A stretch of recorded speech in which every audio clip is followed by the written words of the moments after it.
തിരുവനന്തപുരം കോർപ്പറേഷനിൽ നടന്ന CPM BJP സംഘർഷത്തിൽ മേയറും ഡെപ്യൂട്ടി മേയറും ഉൾപ്പെടെ 9 BJP കൗൺസിലർമാർക്കും 6 LDF കൗൺസിലർമാർക്കും പരിക്ക്.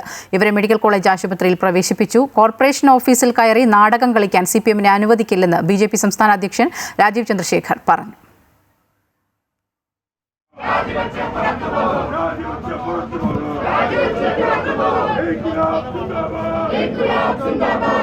കാപ്പ കേസിൽ അറസ്റ്റ് ചെയ്ത BJP കൗൺസിലർ R. സുഗതന്റെ രാജി ആവശ്യപ്പെട്ടാണ് LDF കൗൺസിലർമാർ തിരുവനന്തപുരം കോർപ്പറേഷൻ മേയറുടെ ഓഫീസ് ഉപരോധിച്ചത്. ഓഫീസിലേക്കെത്തിയ മേയർ VV രാജേഷിനെ CPM കൗൺസിലർമാർ തടഞ്ഞെങ്കിലും മേയർ ഓഫീസിലേക്ക് കയറി.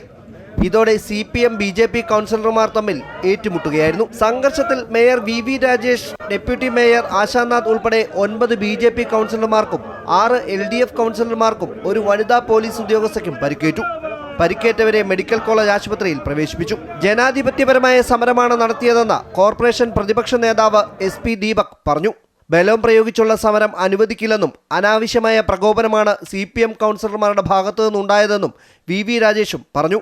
കാലിന് പരിക്കേറ്റ് മെഡിക്കൽ കോളേജിൽ പ്രവേശിപ്പിച്ച മേയർ VV രാജേഷ് ഉൾപ്പെടെയുള്ള BJP നേതാക്കളെ പാർട്ടി സംസ്ഥാന അധ്യക്ഷൻ രാജീവ് ചന്ദ്രശേഖർ, K. സുരേന്ദ്രൻ തുടങ്ങിയവർ സന്ദർശിച്ചു. കോർപ്പറേഷൻ ഓഫീസിൽ കയറി നാടകം കളിക്കാൻ CPMനെ അനുവദിക്കില്ലെന്നും കോർപ്പറേഷനിൽ CPM നടത്തിയ അഴിമതി മേയർ പുറത്തു കൊണ്ടുവന്നതോടെ CPMന്റെ നാടകം പ്രതീക്ഷിച്ചതാണെന്നും BJP സംസ്ഥാന അധ്യക്ഷൻ രാജീവ് ചന്ദ്രശേഖർ പറഞ്ഞു.